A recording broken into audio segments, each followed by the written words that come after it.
আর আল্লাহর বিধানের সামনে নিজের কথা, খায়েশ সবকিছুকে স্যাক্রিফাইস করে, তারাই হচ্ছে মুসলিম। সুবহানাল্লাহ বলেন। এজন্য আল্লাহ বলেন, আমার প্রিয় বান্দাদের প্রথম বৈশিষ্ট্য তারা হচ্ছে ইন্নাল মুসলিমিনা ওয়াল মুসলিমাতি, তারা আমার বিধানের সামনে আত্মসমর্পণ করে, আমার আইনের সামনে আত্মসমর্পণ করে, আমার কথার সামনে তারা কোনো কথা বলে না। কারণ গোটা দুনিয়ায় আকাশে কিংবা জমিনে যেখানেই যেটা থাক না, সব সারেন্ডার করেছে এক সত্তার সামনে। জোরে বলেন তিনি কে? রব্বুল আলামিন বলেন, ওয়ালাহু আসলামা মান ফিস সামাওয়াতি ওয়াল আরদি তাওআন ওয়া কারহা ওয়া ইলাইহি ইউরজাউন। আকাশ কিংবা জমিনে যেখানেই যেটা থাক না, সব কিছু সারেন্ডার করেছে একজনের সামনে। আওয়াজ করে বলতে হবে তিনি কে? সব আল্লাহর সামনে সারেন্ডার করে। সারেন্ডার। আমরাও আল্লাহর ইচ্ছার সামনে সারেন্ডার। আল্লাহর কোনো বিধান দিয়ে যদি কেউ কোনো নসিহত করে, আপনি শুনবেন না? না রেগে যাবেন? আল্লাহর আইন দিয়ে যদি আপনাকে আদেশ করা হয়, উপদেশ দেয়া হয়, আপনি শুনবেন না? নাকি রিয়্যাক্ট করবেন? না, খবরদার, রিয়্যাক্ট করা যাবে না। আল্লাহর বিধানের সামনে বিশ্বাসী বান্দার কোনো অপশন থাকে না, কথা থাকে না। চিল্লায় বলেন ঠিক কিনা? ঠিক যেমন সাইয়েদনা ইব্রাহিম আলাইহিস সালাম আত্মসমর্পণ করেছেন। আল্লাহ তাআলা বলেন, ইয ক্বালা লাহু রাব্বুহু আসলিম ক্বালা আসলামতু লিরাব্বিল আলামিন। যখন আল্লাহ সাইয়েদনা ইব্রাহিম আলাইহিস সালামকে বললেন, ও ইব্রাহিম, ইসলাম ধর্ম গ্রহণ করো, আত্মসমর্পণ করো, সারেন্ডার করো, আল্লাহর খালিল ইব্রাহিম আলাইহিস সালাম কোনো কথা চিন্তা না করে, ডানে বায়ে না তাকিয়ে, কোনো কিছু না ভেবে মুহূর্তেই বলে, আসলামতু লিরাব্বিল আলামিন। গোটা বিশ্বের রব আল্লাহর সামনে আমি ইসলাম ধর্ম গ্রহণ করলাম, সারেন্ডার করলাম। সুবহানাল্লাহ বলেন। আল্লাহ বলতে দেরি, সারেন্ডার করতে দেরি নাই। এভাবে নিজেকে আল্লাহর সামনে সঁপে দিতে হবে। আবার সাইয়েদনা ইউসুফ আলাইহিস সালাম বললেন, তাওয়াফফানি মুসলিমান ওয়া আলহিকনি বিস-সালিহিন। ও আল্লাহ, মুসলিম হিসেবে তুমি আমাকে মৃত্যু দাও, আর নেককারদের সাথে তুমি একত্রিত হওয়ার তৌফিক দাও।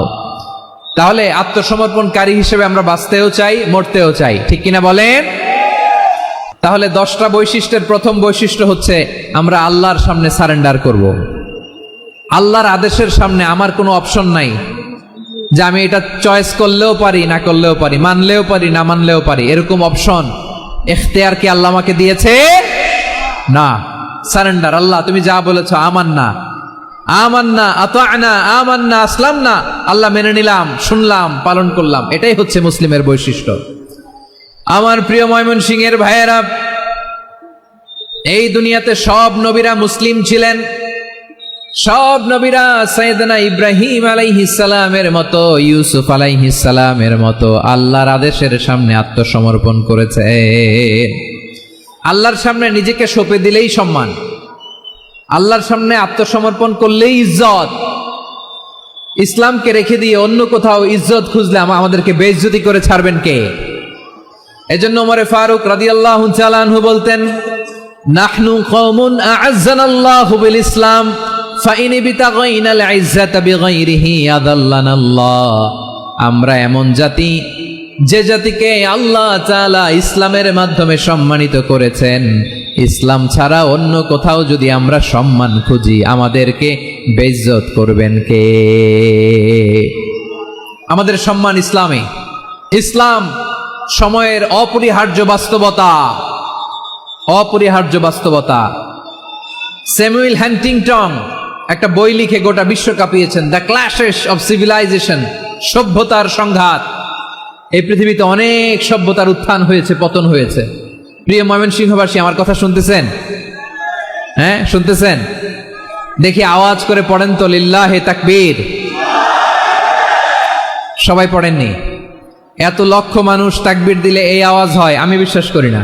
সবাই পড়েন নাই। সবাই গলা ছেড়ে দিয়ে আওয়াজ করে পড়ুন তো, লিল্লাহে তাকবীর, লিল্লাহে তাকবীর, লিল্লাহে তাকবীর। দ্য ক্ল্যাশেস অফ সিভিলাইজেশন, সভ্যতার সংঘাত। স্যামুয়েল হ্যান্টিংটন একটা বই লিখে গোটা বিশ্ব কাঁপিয়েছেন। বিভিন্ন সভ্যতার উত্থান এই পৃথিবীতে ঘটেছে, আবার পতন হয়েছে। এই পৃথিবীতে এসেছে আর্য সভ্যতা, বৈদিক সভ্যতা, মেসোপটেমীয় সভ্যতা, মহেঞ্জোদারো সভ্যতা, সিন্ধু সভ্যতা, অনেক সভ্যতা।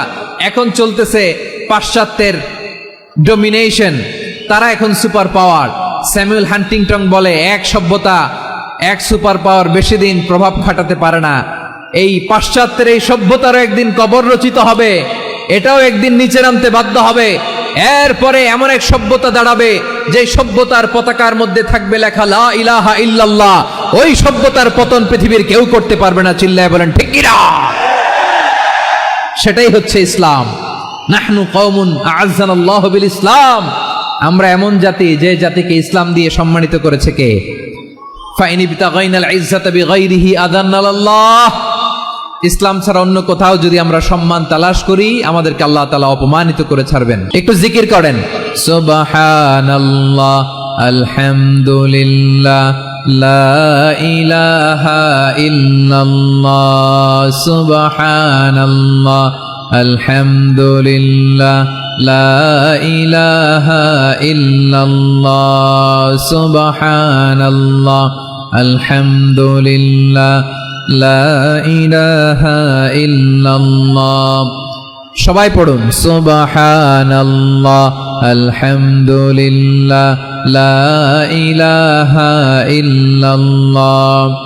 আল্লাহ নামের জিকির করবে যারা, আল্লাহর কাছে প্রিয় তারা।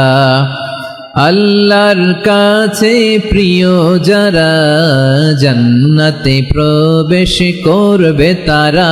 জোড়ে লা ইলাহা ইল্লাল্লাহ, লা ইলাহা ইল্লাল্লাহ, জোড়ে লা ইলাহা ইল্লাল্লাহ, লা ইলাহা ইল্লাল্লাহ, লা ইলাহা ইল্লাল্লাহ, লা ইলাহা ইল্লাল্লাহ, লা ইলাহা ইল্লাল্লাহ, লা ইলাহা ইল্লাল্লাহ, মুহাম্মাদুর রাসূলুল্লাহ সাল্লাল্লাহু আলাইহি ওয়াসাল্লাম।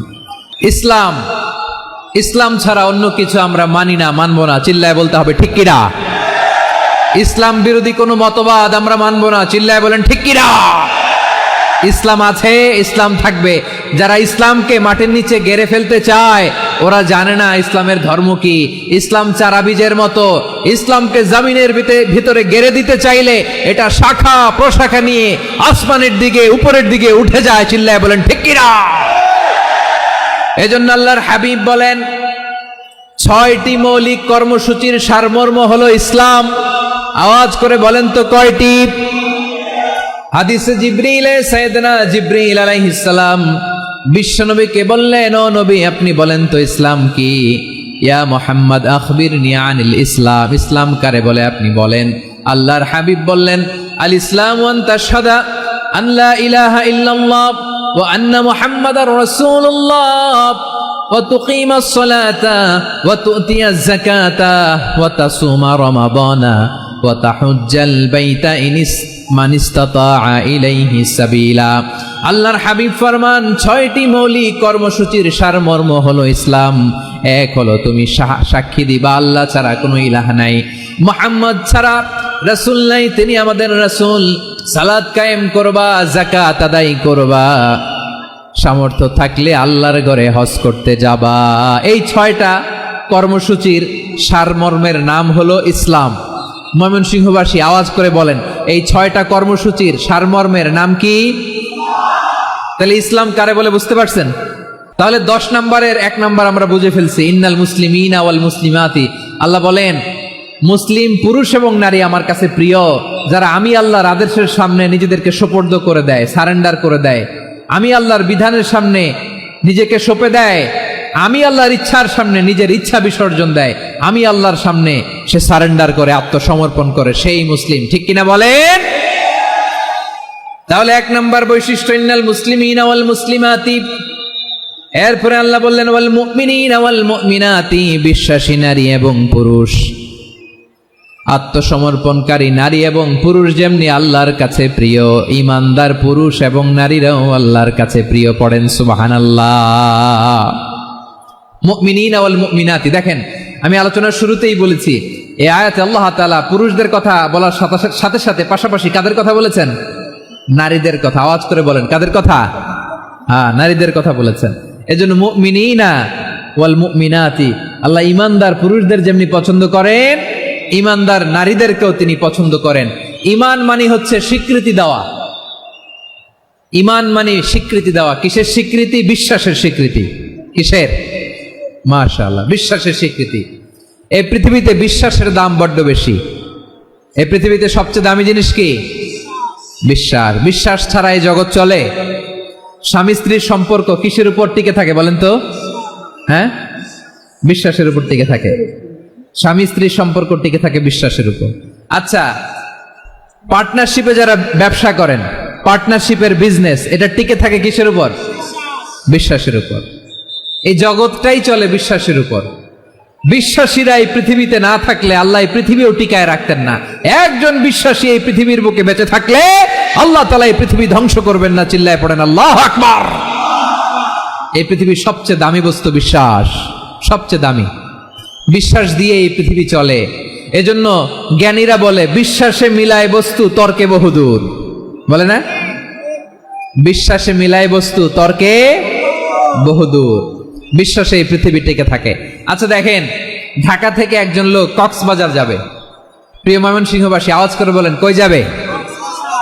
ডবল ডেকার বাস আছে না, যেগুলোতে ঘুমায় ঘুমায় যাওয়া যায়। তো দেখবেন অনেক প্যাসেঞ্জার বাসে উঠে আস্তে করে ব্ল্যাঙ্কেট নিয়ে, কম্বল নিয়ে ঘুম দিতেছে। ঘুম দেখেন তার কি বিশ্বাস ড্রাইভারের উপরে। এই বাস তো তারে চালাইতে চালাইতে নওগাঁ নিয়ে যেতে পারে, এই বাস তো তারে নিয়ে পঞ্চগড় ছেড়ে দিতে পারে, কিন্তু তার কোনো টেনশন নাই। সে দেখবেন ব্ল্যাঙ্কেট নিয়ে, কম্বল নিয়ে দিছে জনমের ঘুম। এর কারণ তার বিশ্বাস আছে যে সকালবেলা এই বাস কক্সবাজারেই পৌঁছবে। দেখেন বিশ্বাসের কত দাম। ঢাকা থেকে জেদ্দা উমরা করতে যারা যান, দেখবেন 40,000 ফিট উপরে বিমানে অনেকে কম্বল চাপা দিয়ে ঘুম দিতেছে। ঘুম। এই বিমান 40,000 ফিট উপর দিয়ে পাইলট চালায়া এটাকে আফ্রিকার জঙ্গলে নিয়ে যায় নাকি ভারত মহাসাগরে নিয়ে যায়, তার কোনো টেনশন নাই। সে ঘুম, কারণ তার পাইলটের উপর, এই এয়ারলাইন্সের উপর বিশ্বাস আছে যে সকালবেলায় এটা জেদ্দা আন্তর্জাতিক বিমানবন্দরে ল্যান্ড করবে। ঠিক কিনা বলেন? বাবা বাবা তার কলিজার টুকরো সন্তানকে, ছোট্ট ছেলেটাকে দেখবেন মাঝে মাঝে আদর করে এরকম শূন্যে ছুঁড়ে মারে। আপনারা মারেন? ময়মনসিংহের বাবারা বাচ্চাদের সাথে এরকম মজা করেন না? তো উত্তর দেন না কেন? আপনারা করেন? বাবা তার সন্তানকে, ধরেন ছোট্ট মেয়েটাকে আদর করে কোলে তুলে এরকম শূন্যে ছুঁড়ে মারে। তো মেয়েটাকে শূন্যে ছুঁড়ে মারলে দেখবেন মেয়েটা খিলখিল করে হাসে, খিলখিল করে হাসে। ও যদি নিচে পড়ে ওর হাতও ভাঙবে, পাও ভাঙবে, তারপরেও হাসে। কেন হাসে? কারণ মেয়েটার বিশ্বাস আছে যে আব্বু আমারে ছাড়বে না, আব্বু আমাকে ঠিকই ধরে ফেলবে। চিল্লায় বলেন ঠিক কিনা? ও আমার প্রাণের ময়মনসিংহের ভাইয়েরা, এই জমিন চলে বিশ্বাসে। বিশ্বাস এই পৃথিবীর সবচাইতে দামি সম্পদ। এজন্য একজন বিশ্বাসী জমিনের মধ্যে বেঁচে থাকলে এই জমিনের উপর আল্লাহ প্রলয়ঙ্কারী কিয়ামত দিবে না। এজন্য আল্লাহ বললেন ওয়াল মুমিনিনা ওয়াল মুমিনাতি, বিশ্বাসী পুরুষ এবং নারীকে আমি আল্লাহ বড্ড ভালোবাসি। তারা এমন ভাবে বিশ্বাস করে, না দেখে বিশ্বাস। আল্লাহ বলছেন আল্লাযীনা ইউমিনুনা বিল গায়বি ওয়া ইউকিমুনাস সালাহ, আমার বিশ্বাসী বান্দারা না দেখে বিশ্বাস করে। অদৃশ্যের প্রতি তারা বিশ্বাস রাখে, না দেখে বিশ্বাসটাই আসল বিশ্বাস। ঠিক কিনা বলেন? আচ্ছা, বুঝে থাকলে উত্তর দেন। আমার হাতে 3টা চকলেট নিয়ে যদি আমি বলি এই যে আমার হাতে চকলেট, তুমি বিশ্বাস করো? আপনি তো বলবেন করি, কারণ চকলেট তো দেখা যায়। বিশ্বাস না করে যাবেন কই? কিন্তু আপনারে না দেখায়া 3টা চকলেট এরকম মুষ্টিবদ্ধ করে পিছনের দিকে নিয়ে যদি বলি বন্ধু আমার পিছনে ডান হাতের মুঠায় কিন্তু 3টা চকলেট আছে, বিশ্বাস করো? ও না দেখেও যদি বলে বন্ধু তুই যেহেতু বলছিস বিশ্বাস করি, যদি করে এটাই আসল বিশ্বাস। না দেখে বিশ্বাস করাটাই আসল বিশ্বাস। চিৎকার করে বলেন ঠিক কিনা? এজন্য আল্লাহ বললেন না দেখে বিশ্বাস হলো আসল বিশ্বাস। অদৃশ্যের প্রতি বিশ্বাসকে বলে প্রকৃত বিশ্বাস। আল্লাযীনা ইউমিনুনা বিল গায়ব, আমার বান্দারা না দেখে আমি আল্লাহর উপর বিশ্বাস করে। এবার বিশ্বনবী বললেন 6টি মৌলিক কর্মসূচির সারমর্মের নাম যেমনি হলো ইসলাম, ঠিক তেমনি 6টি মৌলিক বিষয়ের উপর ঈমান আনার নাম হলো বিশ্বাস। সুবহানাল্লাহ বলেন। 6টা মৌলিক বিষয়ের উপর যদি আপনি বিশ্বাস রাখেন, এটা হচ্ছে ঈমান। সেটা কি? সাইয়েদনা জিব্রাইল বললেন, ইয়া মুহাম্মদ আখবিরনি মাল ঈমান, ঈমান কারে বলে বলো। আল্লাহর নবী বললেন, আন তুমিনা বিল্লাহ, আল্লাহর উপর ঈমান আনবা। কার উপর? আল্লাহ নামটা আপনাদের ভাল লাগে? আল্লাহর জিকির যে করছেন কেমন লাগে? সবাই মিলে গলা ছেড়ে আল্লাহরে ডাক দেন তো, বলেন আল্লাহ। আরো জোরে আল্লাহ। প্রাণ খুলে একসাথে ইয়া আল্লাহ। আল্লাহ নাম যতই জপি ততই মধুর লাগে, নামে এত মধু থাকে কে জানি তো আগে।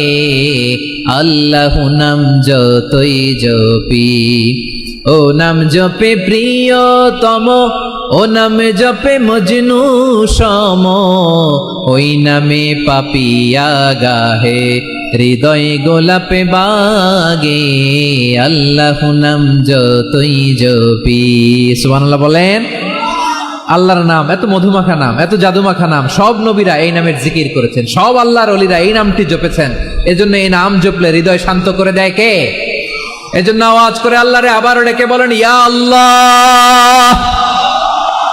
বিশ্বনবী বললেন, ঈমান মানে আন তুমিনা বিল্লাহ, আল্লাহর উপর ঈমান আনবা, ওয়া মালাইকাতিহি, ফেরেশতাদের উপর ঈমান আনবা, ওয়া কুতুবিহি, আল্লাহর পাঠানো কিতাবের উপর ঈমান আনবা, ওয়া রুসুলিহি, রাসূলের উপর ঈমান আনবা, ওয়াল ইয়াউমিল আখিরি, শেষ বিচারের প্রতি ঈমান আনবা, ওয়া তুমিনা বিল কদরি খাইরিহি ওয়া শাররিহি, আল্লাহর দেয়া তাকদীরের উপর ঈমান আনবা। ঠিক কিনা বলেন? তাহলে এই 6টা মৌলিক বিষয়ের উপর বিশ্বাসকে বলে ঈমান। আল্লাহ ওই ঈমানদারদেরকে পছন্দ করে যাদের ঈমান এরকম মজবুত। আল্লাহ বললেন ওয়াল মুমিনিনা ওয়াল মুমিনাতি, ঈমানদার পুরুষ এবং নারীরাও আমার কাছে বড্ড প্রিয়। তাহলে আমার প্রিয় ভাইয়েরা, ইসলাম যেমনি বুঝেছেন সারেন্ডার, ঈমান মানে হচ্ছে বিশ্বাস, বিশ্বাসের স্বীকৃতি। এই বিশ্বাস না থাকলে ওই মানুষের কোনো দাম নাই। ঈমান ছাড়া নেক আমলের কোনো দাম নাই। ঈমান হলো সংখ্যার মতো, নেক আমল হলো শূন্যের মতো। বুঝে থাকলে উত্তর দেন, ঈমান কিসের মতো? কথা বলে না, বুঝে নাই বোধহয়। ঈমান কিসের মতো? সংখ্যা। আর নেক আমল শূন্য। আচ্ছা, আপনি ঈমান আনেন না, ঈমান ছাড়া খালি নেক আমল, তাহাজ্জুদ, নামাজ, রোজা, জিকির, আজকার, এক এক ইবাদতের কারণে খালি শূন্য পাইতেছেন। শূন্য পেতে পেতে পেতে পেতে হাজারটা শূন্য।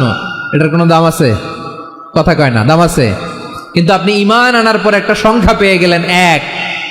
এবার নেক আমল করলেই একের পাশে শূন্য বসে গেলে কত হয়? 10। এবার আবার দান করলেন, আরেকটা শূন্য পাইছেন, কত হইছে? এবার আল্লাহর কোরআনের তেলাওয়াত করলেন, আরেক শূন্য, কত হইছে? এবার জিকির করলেন, আরেক শূন্য, কত হইছে? আবার ভালো কাজ করলেন, আরেক শূন্য, কত হইছে? এখন যত সৎকর্ম নেক আমল করেন, শূন্য যত বাড়ে, এটার দাম আছে না নাই? এজন্য আমার প্রিয় ভাইয়েরা, ঈমানের দাম সবচেয়ে বেশি। ঈমান হলো সফলতার মাপকাঠি। টাকা যার বেশি সে সফল নয়, এই সমাজে দাপট যার বেশি সে সফল নয়, এই সমাজে খ্যাতি যার বেশি সে সফল নয়, যার হৃদয় ঈমান আছে, বিশ্বাস আছে, সেই সফল। ঠিক কিনা? এজন্য রব্বুল আলামিন বলেন, কদ আফলাহাল মুমিনুনাল্লাযীনা হুম ফি সলাতিহিম খাশিউন, সফল হয়েছে তারা, ঈমান এনেছে যারা। আমার প্রিয় ভাইয়েরা, এই ঈমান হলো সফলতার মাপকাঠি। এই ঈমান হলো বিজয়ের পূর্ব শর্ত। ইসলামের বিজয় আমরা বাংলাদেশে চাই কি চাই না? আওয়াজ করে বলেন। রব্বুল আলামিন বলেন, ওয়ালা তাহিনু ওয়ালা তাহজানু ওয়া আনতুমুল আ'লাউনা ইন কুনতুম মুমিনিন। তোমরা চিন্তিত হয়ো না, ভেঙে পড়ো না, হতাশ হয়ো না, চিন্তিত হয়ো না, তোমাদেরই বিজয় হবে যদি তোমরা মুমিন হও। ঠিক কিনা বলেন? আপনারা কি অত্যাচার, আযাব, জুলুম দেখে ভয় পান? হ্যাঁ, নবীদের উপর অত্যাচার ছিল কি ছিল না? সাহাবাদের উপর ছিল কি ছিল না? এজন্য কোনো অত্যাচার, হুমকি, দামকি, জেল, জরিমানা মুমিনকে তার ইমানের রাস্তা থেকে এক বিন্দু পরিমাণ পেছনে হটাতে পারে না। চিল্লায় বলো ঠিক কি না? আমরা জেনে বুঝেই এই রাস্তায় এসেছি, এই রাস্তা থেকে আমাদেরকে কেউ পেছনে সরাতে পারবে না। চিৎকার করে বলেন ঠিক কি না? আল্লাহ আমাদেরকে সুসংবাদ দেন, ওয়ালা তাহিনু ওয়ালা তাহজানু ওয়া আনতুমুল আ'লাউনা ইন কুনতুম মুমিনিন। হতাশ হয়ো না, নিরাশ হয়ো না, ভেঙে পড়ো না, তোমাদেরই বিজয় হবে যদি তোমরা মুমিন হও। এজন্য ইমানের পথে আমরা থাকতে চাই কি চাই না? ইমানের পথে অবিচল থেকে আমার মরণ যেন হয়। সবাই পড়েন আমিন। ইমানের পথে অবিচল থেকে আমার মরণ যেন হয়। তোমারই কাছে মিনতি আমার, তোমারই কাছে মিনতি আমার, মহামহিম দয়াময়। ইমানের পথে অবিচল থেকে আমার মরণ যেন হয়। পড়েন আমিন। তাহলে ইন্নাল মুসলিমিনা ওয়াল মুসলিমাতি, আল্লাহ বলে যে নারী এবং পুরুষ আমি আল্লাহর বিধানের সামনে আত্মসমর্পণ করে তাদের আমি ভালোবাসি। আবার যে নারী এবং পুরুষ আমার উপর, আখিরাতের উপর, নবীর উপর বিশ্বাস স্থাপন করে তাদেরকে আমি ভালোবাসি। বিশ্বাস হলো সবচাইতে দামি, ঠিক কি না? তাহলে মুসলিমিন মুসলিমাত গেল, মুমিনিন মুমিনাত গেল। এরপরে আল্লাহ তাআলা বলেন ওয়াল কানিতিনা ওয়াল কানিতাত, অনুগত নারী ও পুরুষ, অনুগত, obedient to Allah, they present their highest loyalty to Allah, যারা আল্লাহর সামনে নিজেদের আনুগত্যের সর্বোচ্চ নমুনা পেশ করে, যারা আল্লাহর সামনে অনুগত হয়ে অটল থাকে, আল্লাহর আনুগত্যে নিজেকে যারা পেশ করে তাদেরকে বলে কানিতিন কানিতাত, অনুগত বান্দা এবং বান্দি, অনুগত পুরুষ এবং নারী। ওয়াল কানিতিন ওয়াল কানিতাত, অনুগত বান্দা বান্দিদেরকে আল্লাহ বড় ভালোবাসেন। আল্লাহ বলেন হাফিযু আলাস সালাওয়াতি ওয়াস সালাতিল ওয়াসতা ওয়া কুমু লিল্লাহি কানিতিন, তোমরা নামাজগুলোকে যত্নের সাথে আদায় করো, বিশেষ করে মধ্যম নামাজ, আসরের নামাজ। আর আমি আল্লাহর সামনে যখন দাঁড়াবা, আমি আল্লাহর সামনে যখন দাঁড়াবা অনুগত হয়ে দাঁড়াবা। আল্লাহর সামনে নামাজে যখন দাঁড়াবো অনুগত হয়ে দাঁড়াবো। অনুগত, আনুগত্যের সর্বোচ্চ টুকুন আমরা আল্লাহর সামনে পেশ করব।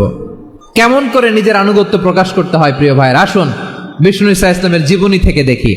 আল্লাহর হাবিব রাহমাতাল লিল আলামিন কেমন করে তিনি আল্লাহর সামনে আনুগত্য পেশ করতেন।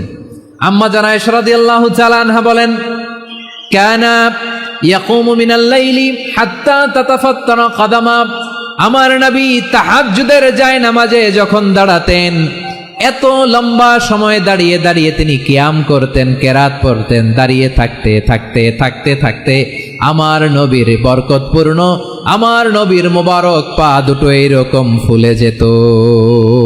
আমার নবীর পা গুলো ফুলে যেত দাঁড়িয়ে থাকতে থাকতে, বিষ্ণু ঈসা ইসলামের পা ফুলে যেত। আম্মা জান আয়েশা এটা খেয়াল করতেন। খেয়াল করে বলতেন, ইয়া রাসূলুল্লাহ কদ গাফারাল্লাহু লাকা মা তাকাদ্দামা মিন যামবিকা ওয়া মা তাআখার। ও নবী, নিজের দেহের উপর কেন এত কষ্ট দেন? কেন রাত জেগে এরকম তাহাজ্জুদের জায়নামাজে দাঁড়িয়ে থাকতে থাকতে পা দুটো আপনার ফুলে যায়? কেন কষ্ট করেন? আল্লাহ কি বলে নাই, ও নবী আপনার আগের গুনাহ মাফ, পরের গুনাহ মাফ? আসলে বিশ্ব নবীর কোনো গুনাহই নাই। নবীরা মাসুম হয়, নিষ্পাপ হয়। তারপরে বিশ্ব নবীর মর্যাদা, স্ট্যাটাস বোঝানোর জন্য আল্লাহ বলেন, নবী আপনার আগের পরের সব গুনাহ আমি আল্লাহ মাফ করে দিলাম। আম্মা জানা এসে বলে, না নবী, আগের গুনাহ মাফ, পরের গুনাহ মাফ, আপনি মাসুম, নিষ্পাপ, তারপরে তাহাজ্জুদের জায়নামাজে কেন এত কষ্ট করেন? বিশ্বনবী জবাবে বলেন, আফালা উহিব্বু আন আকুনা আবেদান শাকুরা। ও আয়েশা, আমি কি শুকর গুজার বান্দা হব না? আমি কি শুকর গুজার হব না? আল্লাহ আমার সব মাফ করে দিছে, ঠিক আছে, আমার গুনাহ নাই, ঠিক আছে, কিন্তু আল্লাহর নাজ নেয়ামত ছাড়া তো এক মুহূর্ত আমার পক্ষে বেঁচে থাকা সম্ভব না। সে আল্লাহর নেয়ামতের শুকরিয়া হিসাবে আমার কি শুকরগুজার হওয়া উচিত না? আফালা উহিব্বু আন আকুনা আবদান শাকুরা, আমি কি শুকরগুজার বান্দা হব না? ও আমার ভাইয়েরা, বিশ্বনবী ঠিক এমন ভাবে আনুগত্যের নমুনা দেখাতেন। এখানেই শেষ নয়, আম্মা জানা এসে বলেন, তাহাজ্জুদের জায়নামাজে দাঁড়িয়ে থাকতে থাকতে ফালাম ইয়াজাল ইয়াবকি হাত্তা বাল্লা লিহিয়াতাহু, আমার নবী কেরাত পড়তে পড়তে কাঁদতে কাঁদতে দাড়ি বেয়ে বেয়ে ওনার পানি ঝরতো। আর এক জায়গায় এসেছে হাত্তা বাল্লা হাজারাহু, নবীর জামা ভিজে যেত চোখের পানিতে। অন্য বর্ণনায় এসেছে হাত্তা বাল্লাল আরদা, সিজদায় লুটিয়ে পড়ে যখন বিশ্বনবী কান্না করতেন, বিশ্বনবীর চোখের পানি দিয়ে জমিন ভিজিয়ে যেত, জমিন ভিজিয়ে দিতেন। কি আনুগত্য, কি আনুগত্য! এরপরে নামাজ শেষে দোয়ার মধ্যে বিশ্বনবী বলতেন, আল্লাহুম্মা ইন্নী আবদুক, ও আমার আল্লাহ, আমি আপনার দাস। ওয়াবনু আবদিক, দাসের ঘরের দাস। ওয়াবনু আমাতিক, দাসীর ঘরের দাস। সুবহানাল্লাহ, কি বিনয়! দোয়াতে বলতেন, আল্লাহ আমি আপনার দাস। দাসের ঘরের দাস মানে আমার বাবা আব্দুল্লাহ আপনার দাস। দাসীর ঘরের দাস মানে আমার মা আমিনা আপনার দাস। সুবহানাল্লাহ। নাসিয়াতি বিয়াদিক, আমার মাথার চুলের ঝুঁটি আপনার হাতের মুঠোয়, আপনি যেখানে টানেন ওইখানে আমি যেতে বাধ্য। আপনি আমার চুল ধরে ডানে টান দিলে আমি ডানে যাই, বায়ে টান দিলে আমি বায়ে যাই, আমার কোনো ক্ষমতা নাই, সব ক্ষমতা আপনার। দেখেন, যেই নবীর কোনো গুনাহ নাই, উনি দোয়ার সময় বলতেন, আল্লাহ আমি আপনার দাস, দাসের ঘরের দাস, দাসীর ঘরের দাস, আমার মাথার চুলের ঝুঁটি আপনার হাতের কবজার ভেতরে, এদিকে টান দিলে আমি এদিকে যেতে বাধ্য, ওদিকে টান দিলে ওদিকে যেতে বাধ্য। যেই নবীর কোনো গুনাহ নাই, নামাজে দাঁড়িয়ে থাকতে থাকতে পা ফুলায় ফেলতেন। যেই নবী নিষ্পাপ, কোনো গুনাহ নাই, কাঁদতে কাঁদতে দাড়ি ভিজায় ফেলতেন, জামা ভিজায় ফেলতেন, সিজদায় পড়ে জমিন ভিজায় ফেলতেন। পড়েন সুবহানাল্লাহ। তাহলে আমাদেরকে কেমন অনুগত হওয়া উচিত? আমাদের তো গুনাহ নাই নাকি? বিশ্বনবীর যেমনি গুনাহ নাই, আমাদের তো গুনাহ নাই না? গুনাহ টুনা আছে আপনাদের? নিষ্পাপ, বেগুনা, মাসুম, জান্নাত থেকে পালায় আসছি। জান্নাত থেকে পালায় আসছেন এরকম কে আছেন দেখি তো? আছে এরকম কেউ? আছে? নাই। আমরা সবাই পাপী, আমাদের পাপের কোনো শেষ নাই। আওয়াজ করে বলেন ঠিক কিনা? তাহলে আসুন আমরাও বিশ্বনবীর মতো অনুগত হই, অনুগত হয়ে আল্লাহর কাছে চাই। এই যে আল কানিতিনা ওয়াল কানিতাতি, মানে অনুগত বান্দা এবং বান্দি। আমরা দোয়ায় কুনুত পড়ি না? কুনুত কোন নামাজে? কোন নামাজে? বিতরের নামাজে কি দোয়া পড়ি? দোয়ায়ে কুনুত। এই কুনুত থেকে ওয়াল কানিতিনা ওয়াল কানিতাত, তাফসীর বুঝে নেন। কুনুত থেকে কানিতিনা ওয়াল কানিতাত। তাহলে দোয়ায়ে কুনুত হচ্ছে বিনীত হয়ে, অনুগত হয়ে আল্লাহর কাছে চাওয়া। আমরা তখন দাঁড়িয়ে বলি, আল্লাহুম্মা ইয়্যাকা না'বুদু ওয়া লাকা নুসাল্লি ওয়া নাসজুদ ওয়া ইলাইকা নাসআ ওয়া নাহফিদ নারজু রাহমাতাকা ওয়া নাখশা আযাবাকা ইন্না আযাবাকাল জিদ্দা বিল কুফফারি মুলহিক। আল্লাহ আপনার কাছে চাই, আপনার কাছে প্রার্থনা করি, আপনার আযাবকে ভয় করি, আপনি ছাড়া আমাদের বাঁচাবার কেউ নাই। কুনুতের মধ্যে আমরা এই দোয়া করি কি করি না? অনুগত হয়ে এই দোয়া করি। যারা রমজানের শেষ দশকে মক্কা শরীফে থেকেছেন, তারা শাইখ আব্দুর রহমান সুদাইসের কুনুত পেয়েছেন। যারা পেয়েছেন অথবা কেউ টিভিতে ভিডিওতে দেখেছেন, শাইখ আব্দুর রহমান সুদাইস 27-এর আলোচনায় 45 মিনিট থেকে 1 ঘন্টা দোয়ায় কুনুত পড়ে। কতক্ষণ? আল্লাহুম্মা হদিনা ফিমান হাদাইত ওয়া আফিনা ফিমান আফাইত ওয়া তাওয়াল্লানা ফিমান তাওয়াল্লাইত ওয়া বারিক লানা ফিমা আ'তাইত ওয়া কিনা ওয়াসরিফ আন্না বিরহমাতিকা শাররা মা কাদাইত ফাইন্নাকা তাকদি বিল হাক্কি ওয়া লা ইয়াকদা আলাইক। এমন ভাবে হেরেম শরীফে মক্কায় শাইখ আব্দুর রহমান সুদাইস দাঁড়িয়ে হাত তুলে লক্ষ লক্ষ উমরা পালনকারীদেরকে নিয়ে এক মুনাজাত ধরে কাঁদতে কাঁদতে মানুষ বেহুশ হয়ে যায়। দোয়ার কথা শুনে গায়ের লোম খাড়া হয়ে যায়, হৃদয় বিগলিত হয়ে যায়, চোখ দিয়ে দাঁড় দাঁড় করে পানি নামতে থাকে। 27-এর রাতে মক্কায় শাইখ আব্দুর রহমান সুদাইসের দোয়ায় কুনুত যদি শুনেন, অনুগত হয়ে আল্লাহর কাছে চাওয়াকে বলে কুনুত। আল্লাহ বলেন, আল কানিতিনা ওয়াল কানিতাতি, অনুগত বান্দাদেরকে আমি পছন্দ করি। আমার 3 নাম্বার পছন্দনীয় বান্দা হলো অনুগত নারী ও পুরুষ। সুবহানাল্লাহ পড়েন। তাহলে 10টার মধ্যে 3টা চলে গেল। কয়টা? তাহলে 1 নম্বরে আমরা আল্লাহর কাছে আত্মসমর্পণ করলাম, মুসলিমিন মুসলিমাত। 2 নম্বরে মুমিনিন মুমিনাত, বিশ্বাসের স্বীকৃতি দিলাম। 3 নম্বরে কানিতিন কানিতাত, আল্লাহর সামনে অনুগত হয়ে দাঁড়ালাম, দোয়া করলাম। 4 নম্বরে সাদিকিন সাদিকাত, সত্যবাদী নারী ও পুরুষ, সত্যবাদী নারী ও পুরুষ। ইসলাম আমাদেরকে সত্যবাদী হতে বলে। কি বলে? সত্যবাদী হতে বলে, মিথ্যা বলতে নিষেধ করে। কারণ মিথ্যা সবচেয়ে বড় পাপ, সব পাপের বাপ, সব পাপের বড় পাপ হচ্ছে মিথ্যা। একটা মিথ্যা বললে ওইটারে ঢাকতে আরো 10টা মিথ্যা বলা লাগে, ওইটারে গোজামিল দিতে আরো 30টা মিথ্যা বলা লাগে, কি লাগে না? আর কোনোদিন মিথ্যা বলবেন? মিথ্যার সাথে আমাদের সম্পর্ক নাই। আওয়াজ করে বলেন, মিথ্যার সাথে আমাদের সম্পর্ক নাই। কিন্তু আমাদের সমাজে মিথ্যা আছে না নাই? হ্যাঁ, ময়মনসিংহবাসী মিথ্যা বলে না, সত্য বলে নাকি?